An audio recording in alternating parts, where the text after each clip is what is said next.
Ang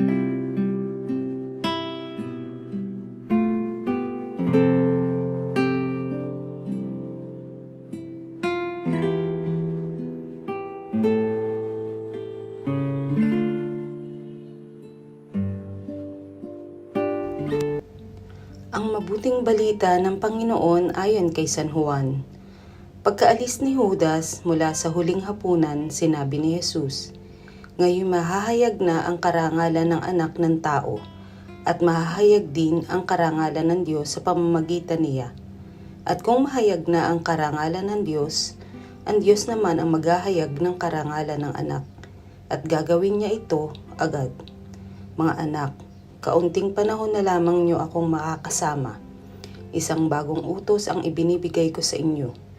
Mag-ibigan kayo kung paanong inibig ko kayo. Gayon din naman, mag-ibigan kayo. Kung kayo'y mag-ibigan, makikilala ng lahat na kayo'y mga alagad ko." Ang mabuting balita ng Panginoon.